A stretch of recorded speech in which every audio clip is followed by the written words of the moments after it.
me uno a las palabras de Pastor Pablo respecto a lo que es el ataque que está teniendo nuestra iglesia, la sociedad, hermanos, en sí.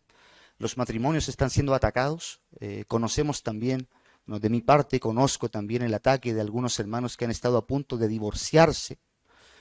Matrimonios donde los roles se han invertido, hermanos.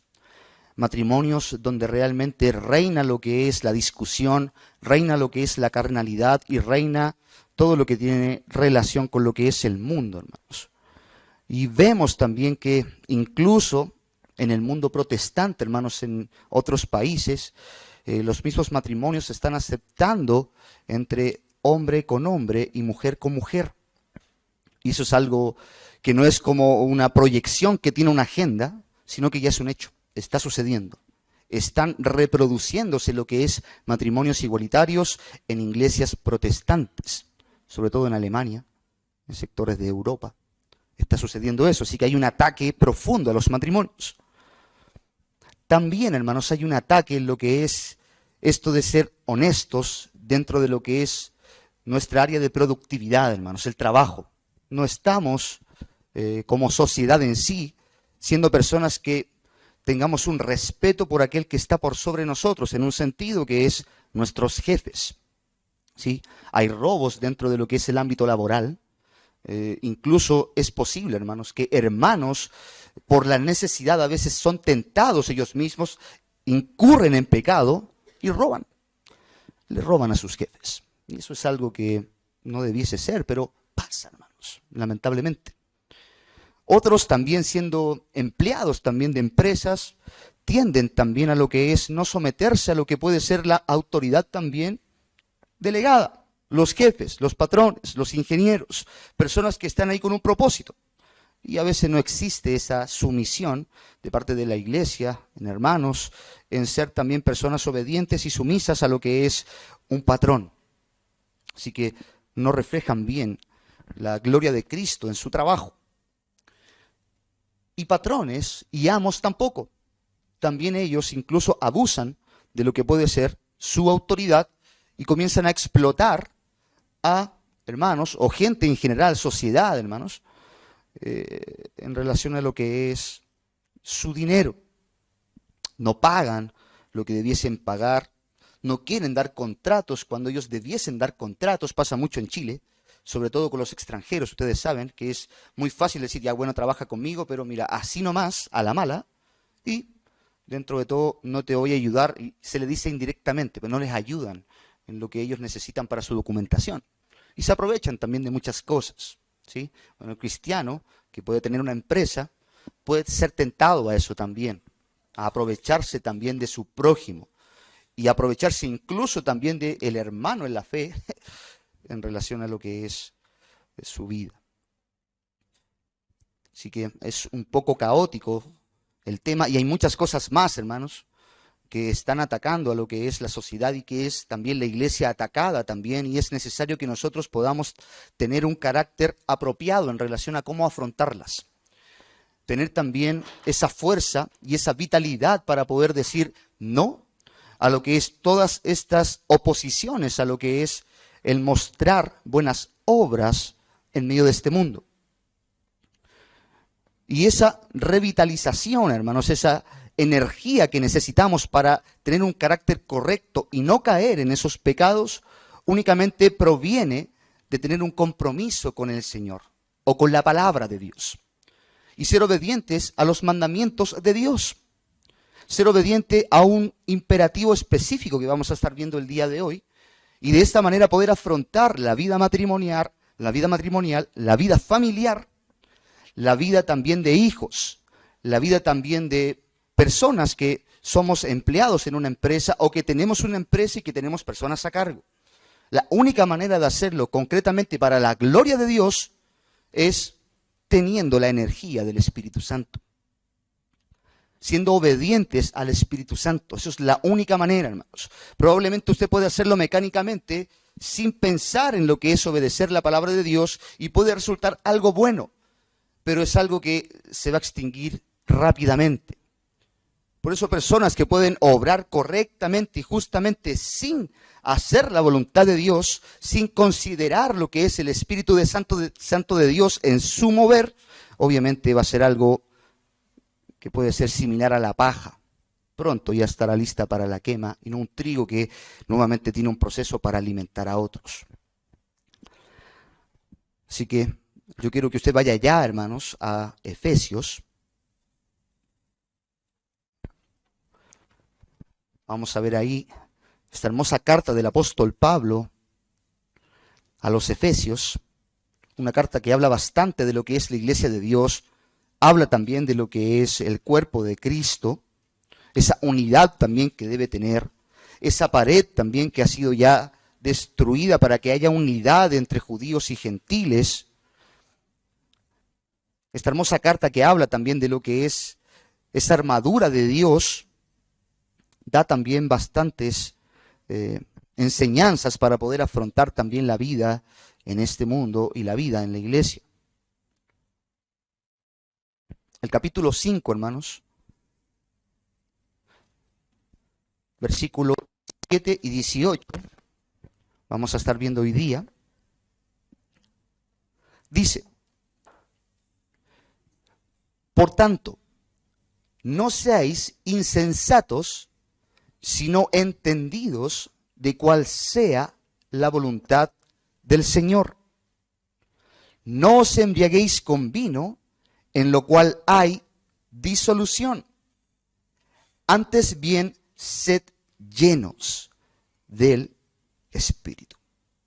Amén. Bueno, creo que con eso pude decirlo todo. Es aquí un imperativo, hermanos. Pero primero quiero ver el 17, cuando ustedes se dan cuenta que ya él está concluyendo algo respecto a lo que es aprovechar bien el tiempo porque los días son malos. También que haya diligencia, cómo nosotros nos conducimos, nuestra vida debe ser diligente en agradar a Dios y no a satisfacer los deseos de la carne. A su vez, previo a esto, ya el mismo apóstol Pablo estaba enseñándoles, y nos enseña a nosotros hoy en día la palabra, a ser personas que imitemos a Dios, que seamos imitadores de Dios como hijos amados, y que debemos conducirnos a andar en amor. Y da un ejemplo de un hombre que era Dios, o que es Dios, que es Jesucristo, que mostró amor a otros, y habla del sacrificio del Señor Jesucristo. Eso es el versículo 1 y 2. Dice: y andad en amor como también Cristo nos amó y se entregó a sí mismo por nosotros, ofrenda y sacrificio a Dios en olor fragante. ¿Sí? Lo que hizo el Señor Jesucristo fue grato a Dios. Y Dios lo sabía previo a su sacrificio: este es mi Hijo amado en quien me complazco. Él sabía lo que iba a ser su Hijo. Pero Dios el Padre se complacía en todo lo que el Hijo hacía. Se deleitaba en el Hijo. Y qué mejor que imitar lo que hizo Cristo para poder ser agradables delante de Dios. Pero todo lo que tiene relación con fornicación, inmundicia, avaricia, ni aun se nombre entre vosotros, dice el versículo 3. Pecados, hermano. Y son pecados que tienen una connotación sexual, si se dan cuenta. Fornicación, la primera. La inmundicia, relacionado también con eso. Y la avaricia, que eso ni se nombre entre vosotros. No se hable eso entre vosotros.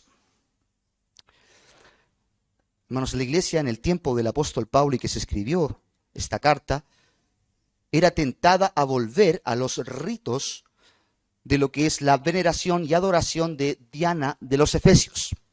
Era muy tentada a eso. Y su culto tenía relación con tener una unión sexual con prostitutas del templo de Diana de los Efesios. Eran sacerdotisas, ¿sí? Y además de cometer eso, ese acto supuestamente en adoración a Diana de los Efesios, también existía la probabilidad de que también se hablara respecto a eso. Y que incluso se dijeran palabras que eran palabras un poquito en doble sentido en relación a los actos que se cometían en el culto, en adoración a Diana de los Efesios.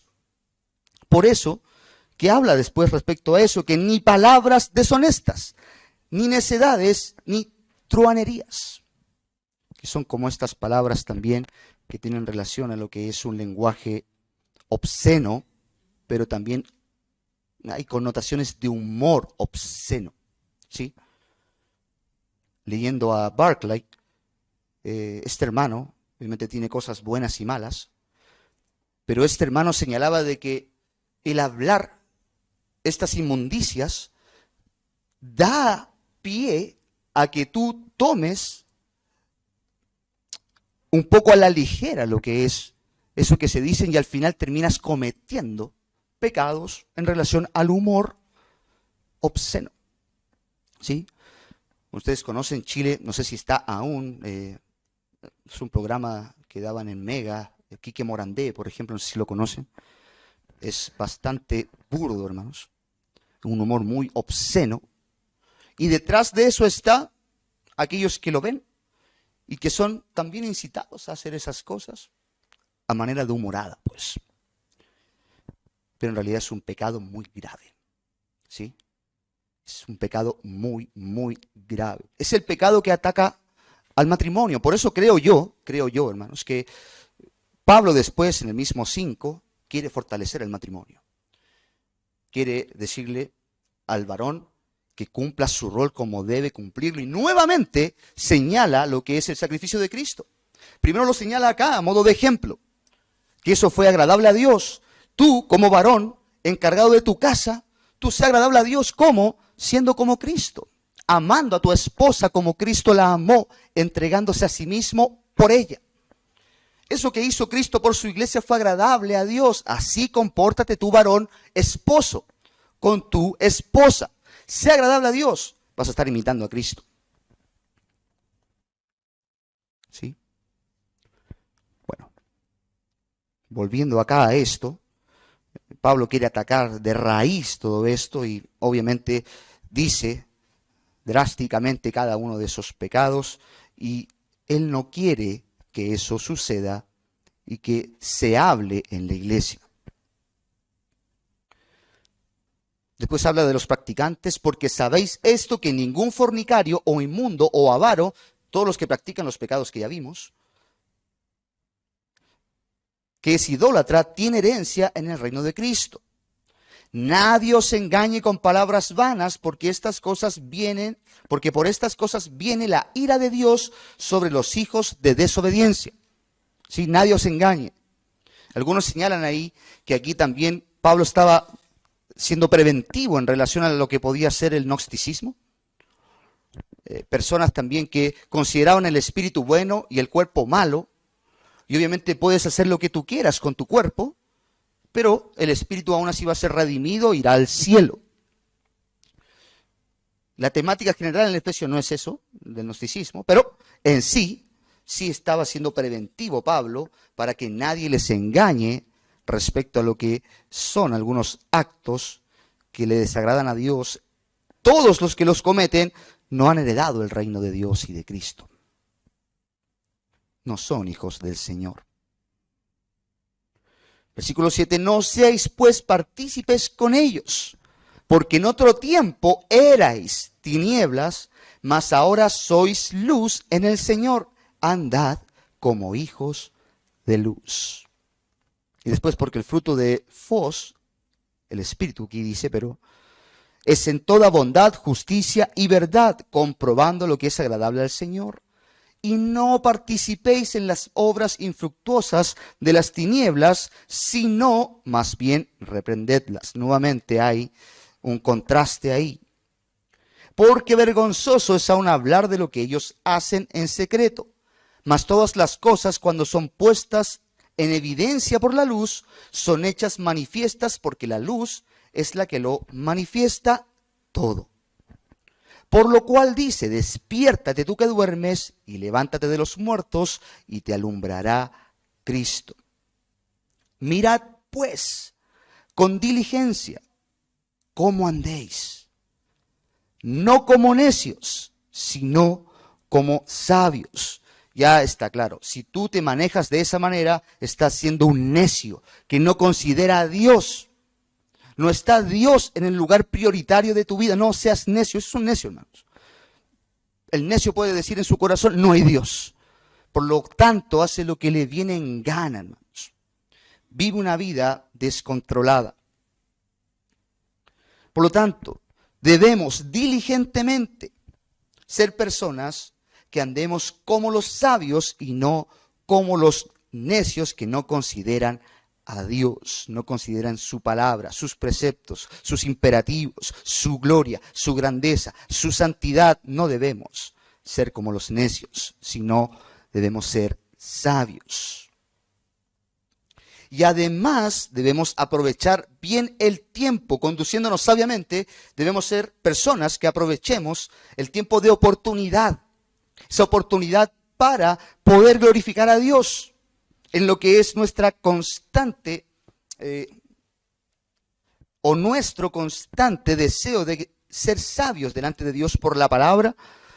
Podemos de ese modo ser personas que vivimos de una manera sensata.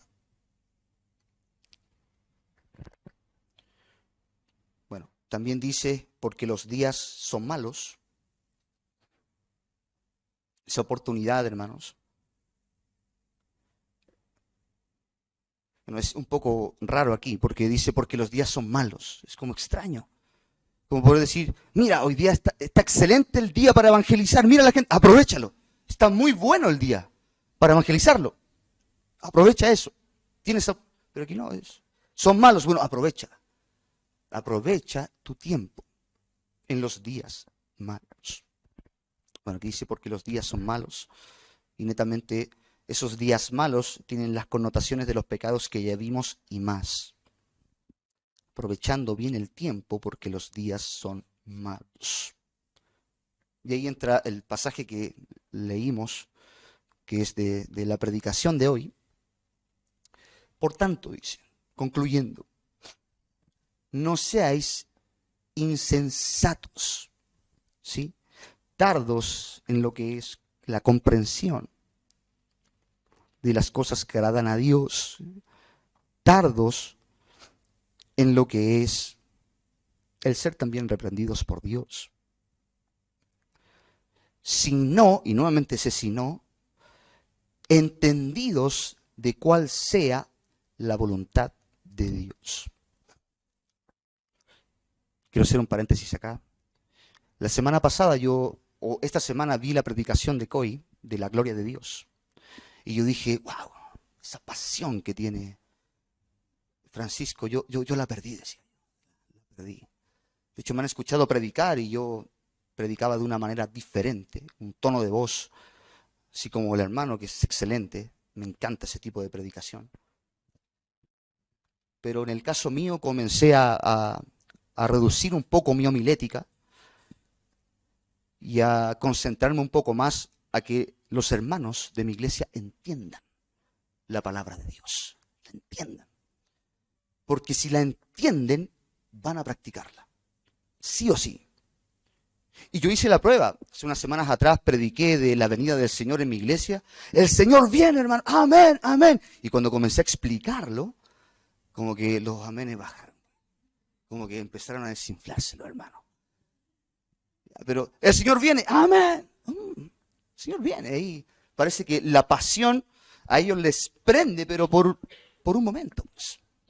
Y ya después salen y se olvidaron de que Cristo viene pronto. ¿Sí? Bueno, mi objetivo en la actualidad es esa, que la hermandad pueda entender, porque si entiende va a practicar. Va a decir, claro, tengo que hacer esto en mi área de trabajo, claro que sí. ¿Cómo no voy a hacer un culto de adoración a Dios en mi lugar de trabajo si el Señor me pide que donde quiera que yo esté, lo haga para la gloria de Dios? Y ahí estás, tratando de adorar y agradar a Dios en ese momento, porque entendiste esa gran verdad que agrada al Señor. Y aquí, hermanos, está hablando lo que tiene relación a lo que es ser entendidos, en relación a cuál es la voluntad de Dios. Y hay que conocerla, hermanos. ¿Cuál es la voluntad de Dios? La santificación. Debemos ser personas que busquemos apartarnos del pecado. Aquí ya lo está señalando anteriormente también Pablo. Eso es no la voluntad de Pablo, es la voluntad de Dios. Que Pablo se sujeta a esa y que él entendió. Es necesario que seamos hijos de luz y dejar esas tinieblas. Vamos, sean revitalizados. Tú que duermes, levántate de los muertos. Sea un hombre que santifique a Dios. La voluntad de Dios también tiene relación, hermanos, a lo que es la vida matrimonial, como la veíamos, se ve después en este capítulo. La vida en el trabajo, la vida de hijos. La voluntad de Dios es que la gran comisión también sea extendida. Claro que sí. Yo sé que no es la temática acá, pero simplemente yéndome a lo que la voluntad de Dios es en sí y la ha revelado en su palabra, es también que la gran comisión sea un hecho constante, continuo en lo que es la vida de la iglesia. La gran comisión es la que realmente hace que nosotros podamos cada día mirar el propósito por el cual estamos aún acá en la tierra. ¿Sí? Ese es el propósito, hermanos. El que la iglesia siga creciendo, siga siendo formada al carácter de Cristo, instruida con el fin de bendecir a otros, a los que vayan entrando o a aquellos que podemos también evangelizar. Es la voluntad de Dios, la gran comisión. Pero yendo a Efesios, también la voluntad de Dios es que nosotros conozcamos cuál es la fuerza, el poder que habita en nosotros. Y Pablo oraba por eso, que seamos llenos del conocimiento de su voluntad. En toda sabiduría, inteligencia espiritual, algo similar también, no creo que eso es en Colosenses también, que es un paralelo. Pide el apóstol Pablo también que seamos entendidos en lo que ya hemos recibido de parte de Dios. Lo que es la fuerza y la potencia que es la persona de Dios en nosotros, y es mucho más allá del poder y la potencia, sino también de lo que tiene relación a la mente de Dios y las riquezas espirituales que tenemos por ser salvos. El que usted y yo las conozcamos es la voluntad de Dios.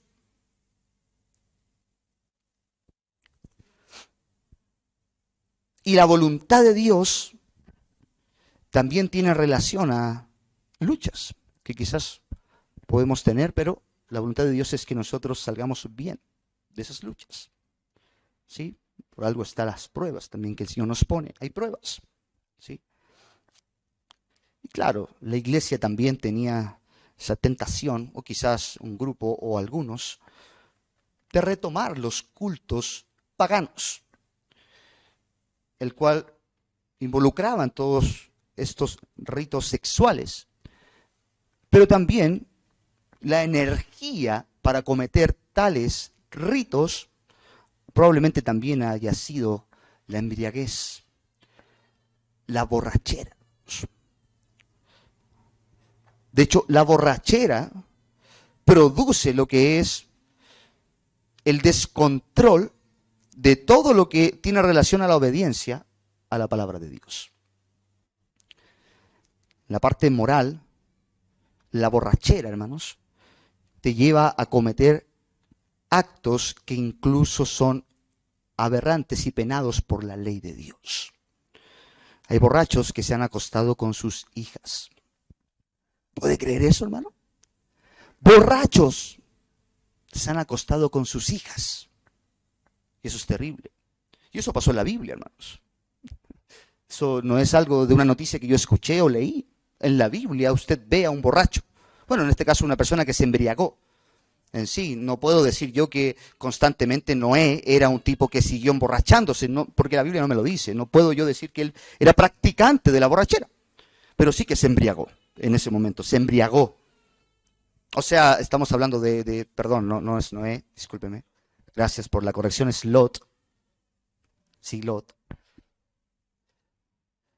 La borrachera de Noé es diferente. Pero Lot en sí, siendo una persona que está embriagada, tiene relaciones con sus hijas. Vuelvo acá a mis apuntes, qué bueno irme a los apuntes. Porque también puse a Noé, se emborrachó y actuó con desvergüenza, ¿sí? No le importó desnudarse. Y ahí está, el embriagado, sin sus facultades mentales activas al 100%. Está completamente nublado y borracho. Y probablemente uno de sus hijos también lo menospreció por eso. Belsasar tuvo un banquete lleno de bebidas alcohólicas, previo a lo que fue quitado después su reino. ¿Sí? Primero él se emborrachó, también se emborracharon los que estaban con él, sacaron los utensilios sagrados, y ya sabemos lo que sucedió, eso es en el libro de Daniel. También ahí la embriaguez está de por medio. Vaya a Isaías 28, por favor.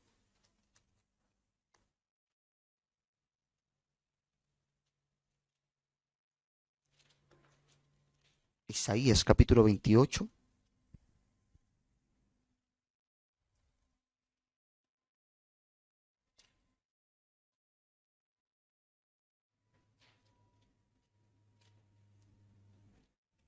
Siete y 8 dice, esto es la condenación de Efraín,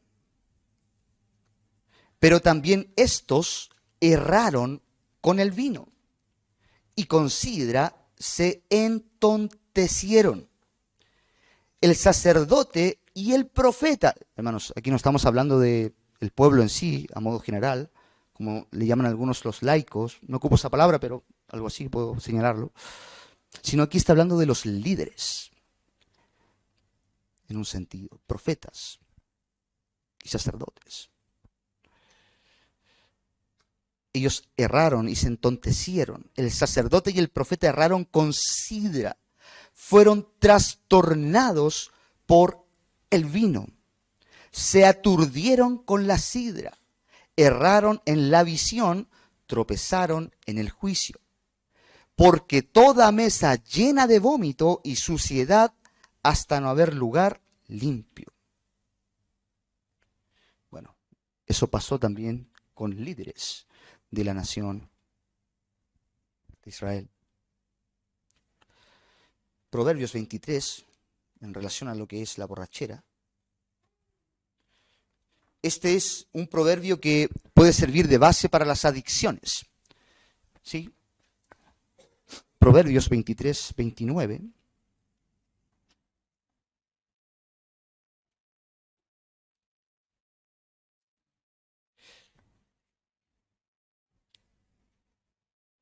Al 31 dice lo siguiente.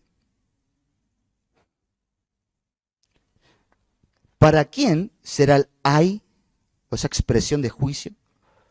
¿Para quién será el ay? ¿Para quién el dolor? ¿Para quién las rencillas? ¿Para quién las quejas? ¿Para quién las heridas de balde?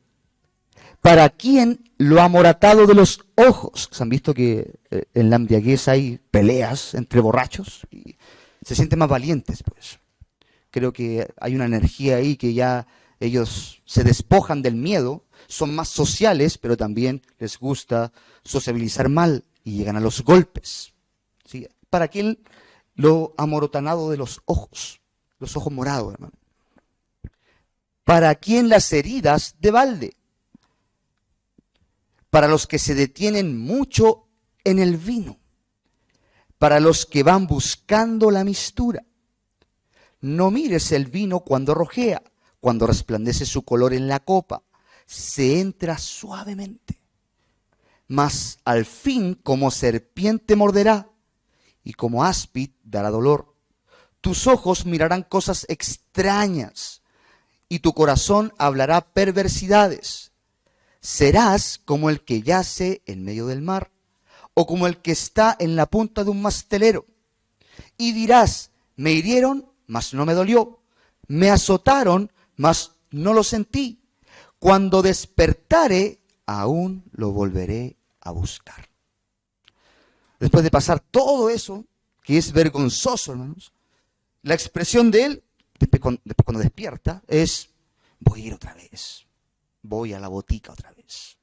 Voy a seguir tomando. Voy a continuar con esto. Me da lo mismo que esté todo herido, en confusión. seguiré tomando. Bueno, ese es el texto que yo ocupo también para otro tipo de adicciones. Si usted tiene también ahí personas que tienen problemas con las adicciones, es un buen texto. Con el punto acá, no os embriaguéis con vino. No, ya vimos estas características acá. No es sabio, es insensato. Es algo que realmente no agrada a Dios. No se embriaguen con el vino. Nos va a llevar a que puedan retomar lo que es los cultos con las sacerdotisas que obviamente son de Diana de los Efesios, una ídolo de ese tiempo. Los cristianos, ahora en el Nuevo Testamento de Corinto, también se emborrachaban. Usted sabe, la cena del Señor, ellos la conmemoraban o participaban de los símbolos, estando algunos borrachos, se embriagaban. Es la realidad de la iglesia en ese tiempo. No sé si en la actualidad nunca he visto un problema así, pero la iglesia también tuvo problemas de personas que se embriagaban. La embriaguez, leo aquí mi nota, conduce de manera inevitable a la disipación y la disolución, el desenfreno. La palabra también, que es de azotia, tiene el significado literal de aquello que es imposible salvar. Es como tú vas a ver al borracho que está ahí todo embriagado, ya tú no le vas a decir que en 2 minutos esté sano y bueno, hermano. Es imposible. Va a seguir borracho. Es algo casi insalvable en ese momento. Se empleaba para aludir a una persona enferma e incurable sin esperanza alguna de recuperarse. La palabra se usaba para eso, ¿sí? Era incurable, ¿no? Este tipo no tiene vuelta atrás, se va a mantener ahí. Bueno, nosotros sabemos que la gracia de Dios sí puede hacer posible eso, ¿sí? Claramente Dios puede salvar a borrachos, pero lamentablemente el borracho que no cree en el Señor Jesús está en la lista de aquellos que se van al infierno. Es muy terrible. Los borrachos no heredarán el reino de Dios, pero sí aquellos que se arrepienten de sus pecados.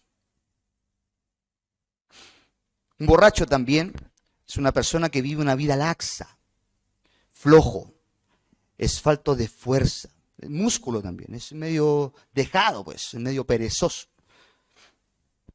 Y también, siendo perezoso, vive una vida licenciosa como la que decidió llevar el hijo pródigo, ¿sí? El hijo pródigo fue una persona también que se embriagó, vivió una vida también laxa, en un sentido licenciosa. Y bueno, ya sabemos lo que pasó con el hijo pródigo. Volvió en sí y fue donde su padre. La disolución es, por lo tanto, una forma de autodestrucción. Hermanos, le di todos estos detalles. Yo sé que ustedes no son borrachos. No sé en realidad si hay alguno por ahí. O algunos. No lo sé. Probablemente si está luchando, quizás está ahí. Pero mi objetivo no es como exhibir lo que es su borrachera en sí, sino que las características de los borrachos, como las vimos acá, y los pecados que veíamos en Efesios 5 anteriormente en el contexto, es posible que también nosotros tengamos esas características. Y no necesariamente tenemos que estar embriagados para eso. Por eso que creí que era bueno también el comentarlo, el poder también interpretarlo, porque está ahí en el texto. Obviamente, la embriaguez es una manera de vivir neciamente e insensatamente. ¿Sí? Y con esto termino esta parte. La borrachera es el control de lo que es el vino sobre usted. Aunque usted quiera manejar bien y está todo borracho, téngalo por seguro que va a manejar mal. Se va a balancear. Se va a caer, va a pensar que no, estoy bien, pero va caminando mal. ¿Sí? El control del vino lo está guiando a usted a la confusión, a perdición y a muerte. Muchos borrachos han matado a muchos chilenos y también extranjeros. Son peligrosos en un sentido. Son peligrosos al volante. Borrachos han matado a sus esposas. Borrachos han matado hijos. Borrachos han matado a padres. Borrachos han hecho muy mal a la sociedad, hermanos. porque son controlados por el vino. Otros también han hecho lo mismo, pero son controlados por la ira, llenos de ira. Bueno, antes bien, dice el texto, versículo 17, antes bien sed llenos del Espíritu. Y es ahí el motor, hermanos. Es ahí el motor de lo que es toda buena obra que agrada a Dios. Porque no somos salvados por las obras, sino que hemos sido salvados para buenas obras, las cuales Dios preparó de antemano para que anduviésemos en ellas. ¿Y cómo podemos hacer esas buenas obras? ¿Cuál es el motor? Bueno, siendo personas obedientes a lo que es este imperativo. Ser llenos del Espíritu Santo. Llenos. En un sentido también controlados por la obediencia a la palabra de Dios. ¿Sí? Porque esto es un acto humano, hermanos. ¿Usted sabía eso? Que ser lleno del Espíritu Santo es algo que debemos hacer nosotros responsablemente. Nosotros debemos cumplir con obedecer, el ser llenos del Espíritu Santo. Es una tarea para nosotros, es un imperativo. Debemos procurar ser llenos del Espíritu Santo. De hecho, yo le animo también que de mañana o al tiempo que usted determine, puede ser de madrugada, usted pueda crear el ambiente con el propósito o meta de que usted sea lleno del Espíritu Santo. Es decir, me voy a levantar a leer tal salmo con el propósito de ser lleno de ese salmo y vivir conforme a ese salmo y aplicar conforme a ese salmo y ver otros textos que también tienen relación con ese salmo. Y de esa manera conducirme, vivir, trabajar, ir al metro, ir a la micro, tomar mi auto, manejar, hacer lo que tenga que hacer. Ese es el fin, que podamos ser personas llenas del Espíritu Santo, pero también determinados a cumplir eso, con convicción. Los hombres como hombres, ¿sí? Porque el hombre con esa convicción va a poder amar a su esposa como Cristo amó a la iglesia. Porque ha determinado en su corazón ser lleno del Espíritu Santo, ¿sí? Déjeme decirle lo que no es ser lleno del Espíritu. Vamos a explicar eso también, porque después dice ser llenos del Espíritu Santo, pero no explica qué significa eso, ¿sí? Primero, lo que no es una experiencia esotérica, hermanos. No es que usted está como... Hay personas que se han drogado y viven en un mundo extraño y se sienten bien, pues. Y a veces personas que ahora ya siendo cristianas piensan que esa es la manera de estar llenos del Espíritu Santo. Es como, no hay control de las palabras que puede decir, pero está en el aire, hermanos. Está ahí. Otros comienzan a saltar, hermanos. Hay iglesias de las cuales le llaman el ser llenos del Espíritu Santo el saltar. Saltar y saltar y saltar. Y de guata, hermanos. De guata en el piso las personas creyendo que están siendo llenos del Espíritu Santo. Y no es así. No es eso, ser lleno del Espíritu. No es una borrachera espiritual. ¿Viste? No te embriagues con vino. Mejor embriágate con el Espíritu Santo. No, el texto no dice eso. Ser lleno del Espíritu no es una borrachera espiritual. No es lo mismo ser habitados por el Espíritu, porque Él mora en cada creyente desde el momento de la salvación, ¿sí? No es que venga el Espíritu Santo a morar ahora en nosotros, porque se nos fue, pues. No es así. Usted sabe, usted fue puesto en el cuerpo de Cristo por el Espíritu Santo. El Espíritu Santo hizo tal obra de ponerlo en lo que es el cuerpo de Cristo. Por lo tanto, también le dio el sello. Usted está marcado por el Espíritu Santo. No va a irse de usted lo que es la mente de Cristo. El Espíritu Santo va a morar en usted. Y está en usted. Y es sellado, no se va a ir de usted. No es lo mismo que ser bautizado por el Espíritu Santo, lo que le expliqué anteriormente. Ser llenos del Espíritu no corresponde a un proceso en el que se recibe su presencia y poder por grados en dosis progresivas. Dame una porción de tu Espíritu Santo. ¿Se han escuchado eso? Dame otra porción, Señor. Quiero otra porción más. Wow, si me das más de esa porción, ahora voy a poder ser un buen empleado. No es eso, ser lleno del Espíritu Santo.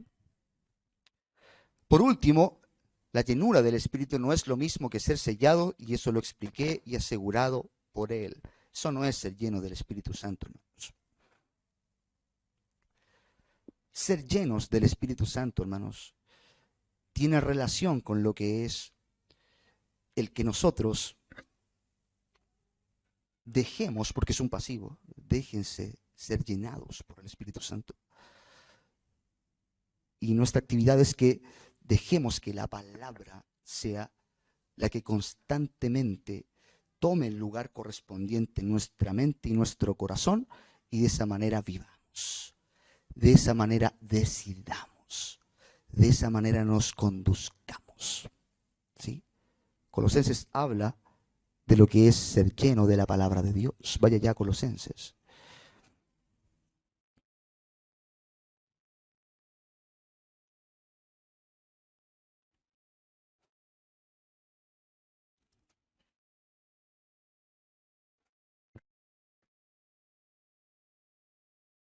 Versículo 16 del capítulo 3.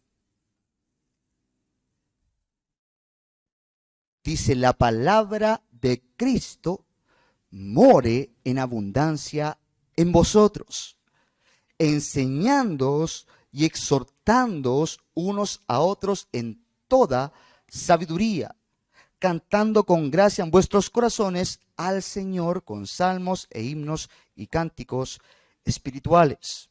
¿Sí? Aquí está hablando algo que pudiese ser incluso sinónimo, hermanos. Recuerde, la palabra de Dios es la espada del Espíritu, ¿sí? No es aire comprimido en usted y que usted no tenga ninguna facultad mental o intelectual. No es así.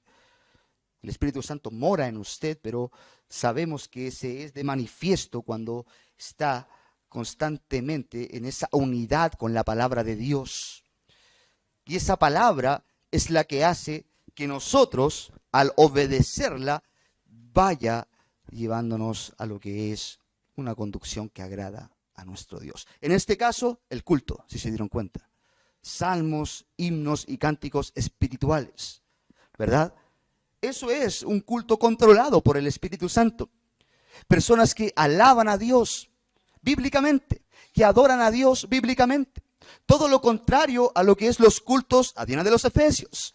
Todo ese pecado no va a la iglesia, sino siendo llenos del Espíritu Santo van a cantar himnos, salmos, van a adorar a Dios. Todo lo contrario, es un tremendo contraste, hermano. Un tremendo contraste. Va a ser siempre el otro, el objetivo de meta de cada uno de nosotros. El objetivo es lo mismo, objetivo de meta. Pero el objetivo va a ser siempre el otro. En el culto que usted va a estar entregando también ahí, dando palabras de salmos. Va a cantar himnos a Dios y va a saber que hermanos también van a escuchar y van a ser ministrados y van a adorar a Dios porque están siendo llenos del Espíritu. Por eso que los himnos son bíblicos, son según la palabra del Señor y es un culto completamente diferente, totalmente lo contrario al culto de Diana de los Efesios. En sí, el culto, hermanos, de la iglesia siempre considera al otro. Y en cambio, cuando vimos todos los pecados anteriores, cuando los cité, son todos pecados egoístas, hermano. Todos pecados relacionados con el yo. Mi deseo, mi placer, mi dinero, porque está la avaricia también, que es idolatría. Yo, mi, y eso satisface. En realidad, en el culto de la iglesia del Señor no es así, siempre es el otro el cual se le considera como más importante que a uno mismo. Por eso entrega de lo que estás lleno, pues. De eso debes entregar. Si estás lleno del Espíritu Santo, vas a entregar eso al otro. Va a haber armonía, hermano. Va a haber bendición a la iglesia del Señor.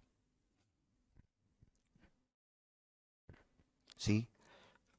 Pleró es la palabra lleno. Bueno, anoté acá igual que significa también que están siendo llenos todo el tiempo. ¿Sí? Todo el tiempo. Constantemente. Es procurar eso. Se trata de un mandato que alude al concepto de continuidad consciente. Consciente. De mañana eres una persona que tiene que hacer eso, buscar continuamente, y eres consciente de que debes hacerlo. Y obedece eso. Porque a veces somos conscientes que debemos leer la palabra del Señor y orar. Somos conscientes, pero no lo hacemos. ¿Sí? Y después nos arrepentimos de ese pecado. Señor, perdóname. Y justo estamos orando. Perdóname porque no leí tu palabra en el momento que sí tenía tiempo para hacerlo y no oré, no quise. Pero la realidad es que debemos ser conscientes y obedecer a lo que debemos hacer.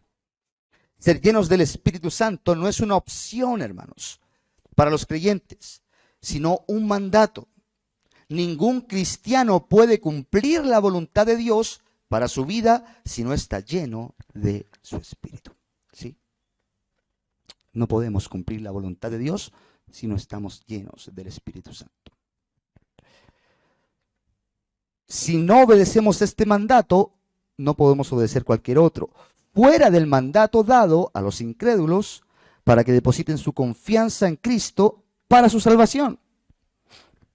No existe un mandato más práctico y necesario en las Escrituras que esté dado a los creyentes: ser llenos del Espíritu Santo. ¿Sí? Bueno, es una cita que saqué acá de un hermano bautista norteamericano. No sé si lo puedo decir. John MacArthur, ¿no? Sí, gracias. Gracias. Puedo decirlo con libertad. Gracias. Gracias, hermano. Jimmy Swaggart, no. No, Jimmy Swaggart es lo contrario. Sí, es lo más práctico y necesario para la iglesia. Si ustedes tienen una meta este año, podría ser esa la primordial: ser llenos del Espíritu Santo. Eso es lo primordial, porque eso usted le va a llevar a tener un ministerio más eficaz, un ministerio con sus hijos más eficaz, las madres, las solteras, el ministerio que estén llevando con eficacia, el ministerio también de los que hacen también el evangelismo. Siendo ellos llenos del Espíritu Santo, el Señor va a obrar, va a guiar, va a hacer la tarea que realmente a Él le corresponde para la salvación de otros. Pero si estamos llenos del Espíritu Santo, creo que la iglesia comienza a moverse de tal forma que es algo que no podemos explicar, hermanos. Eso es lo mejor. Ve y haz discípulos. Sería hermoso que lo hicieses estando lleno del Espíritu Santo. Sería hermoso, ¿verdad? Seamos llenos del Espíritu Santo. Hay medios, queridos hermanos. Bueno, el más principal es la palabra. Por favor, hermanos, que more la palabra en ustedes. Yo sé que el mundo intelectual a veces se ve bien atacado, se ataca mucho el mundo intelectual, el conocimiento envanece, mas el amor edifica, pues. Así que no estés estudiando tanto, estás pelando las cejas, te las estás quemando. No, el amor vale más. Sí, hermanos, ame a Dios con su mente, pues. Creo que ahí la definición de amor no está bien entendida nomás. No se define muy bien el amor. Pero el mandato principal, por ejemplo, es amar a Dios con nuestra mente. Y eso es obviamente entregar nuestras facultades mentales a lo que es la voluntad de Dios revelada en su palabra. Es por eso que usted lee, es por eso que memoriza, es por eso que cuando tiene un problema usted inmediatamente, ¿qué dice la palabra de Dios? Pequé contra mi hermano. Vaya a Mateo capítulo 18, eso es lo que dice, eso es lo que tiene que hacer. Y wow, gracias Señor. Y ahí está la palabra morando en usted, porque la profundizó, porque la estudió o la escuchó.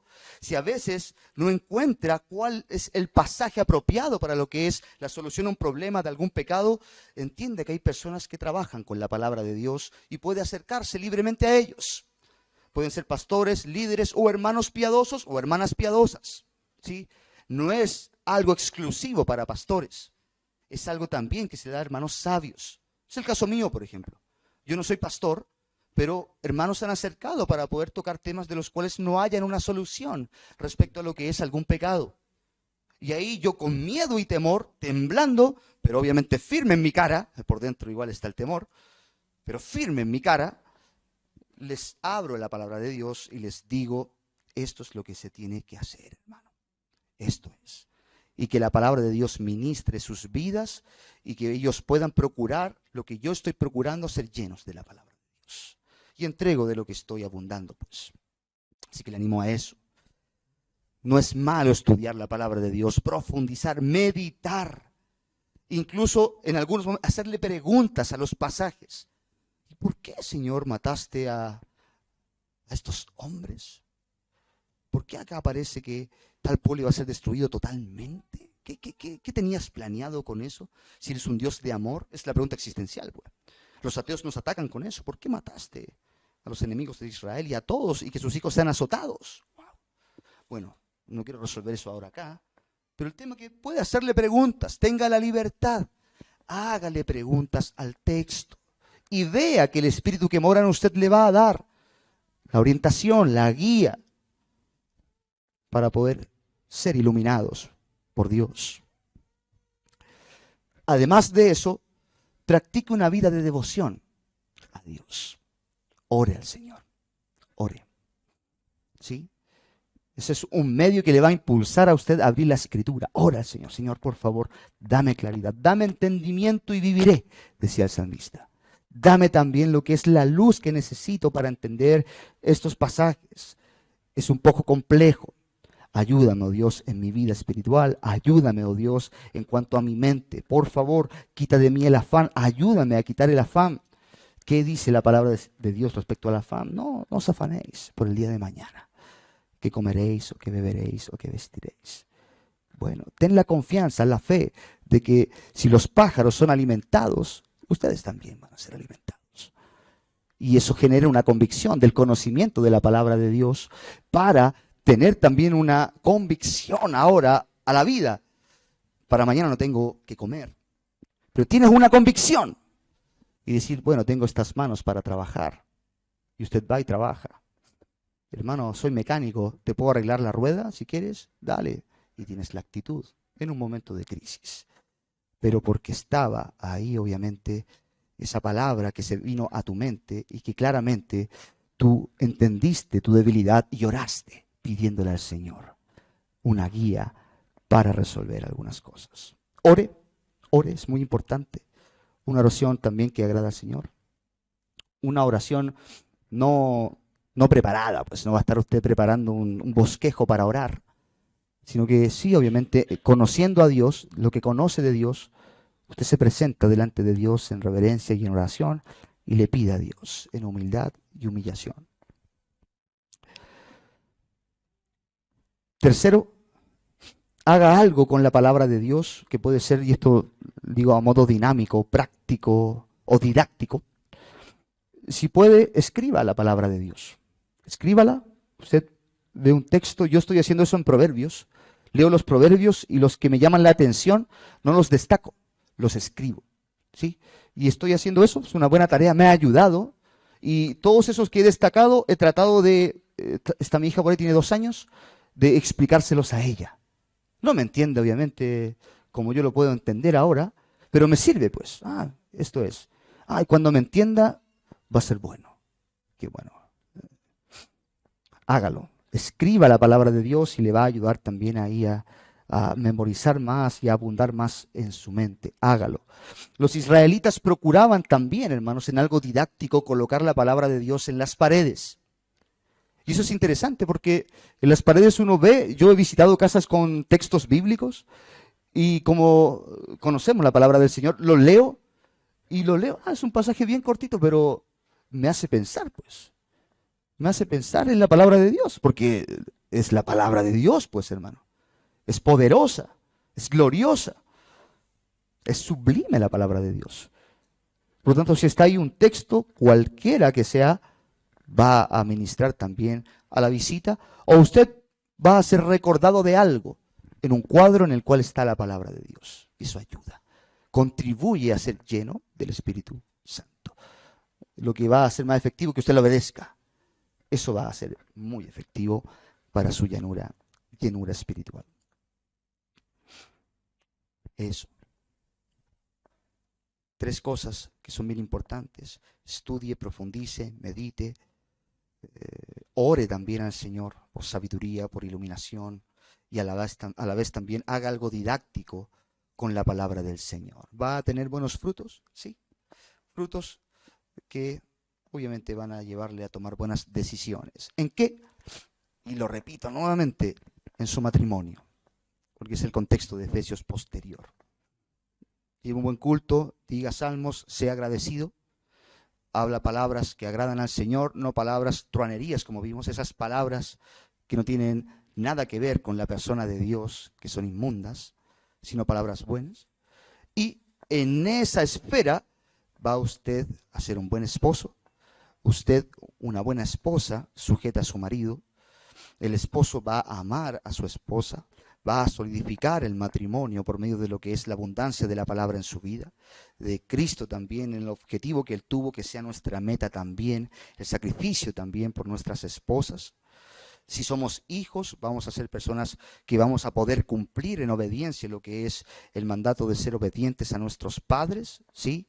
Padres, ustedes no exasperan a sus hijos a ira, sino críenlos en la disciplina y amonestación del Señor. ¿Cómo hago eso? Lleno del Espíritu Santo, lleno de la palabra de Dios, también con la determinación de querer formar un ambiente didáctico interno de lectura para ese objetivo, y mis hijos van a ver también el resultado. Van a ver ellos lo que es el reflejo de la persona de Dios en mi vida, porque estoy procurando ser lleno del Espíritu Santo. En mi trabajo también, las otras personas no van a atribuir probablemente inmediatamente a Dios su buen trabajo, pero sí van a decir, oye, ¿este qué tiene? ¿Por qué se mueve tan rápido? ¿Por qué no se equivoca tanto? ¿Por qué realmente me hace ganar más millones de lo que ganaba el mes pasado? ¿Por qué? Cítalo, tráelo acá. Oye, mira, y te muestran los números. A veces no entiende los números que ellos ven. Pero, qué bueno, qué bueno. Pero claramente en su trabajo va a haber también que va a haber una armonía con sus jefes. Usted va a tener también una sumisión también, porque entiende que lo hace para la gloria de Dios. Por eso es el contexto también del sometimiento mutuo, de lo que es todo el contexto posterior en el 5 y el 6. Así que va a haber resultados, queridos hermanos. No le van a pasar gato por liebre en la iglesia ni afuera de la iglesia. Usted va a estar bien apercibido, va a estar bien claro, bien iluminado, donde quiera que usted se conduzca. Amén. Eso es. Sean llenos del Espíritu Santo. Oramos al Señor y terminamos.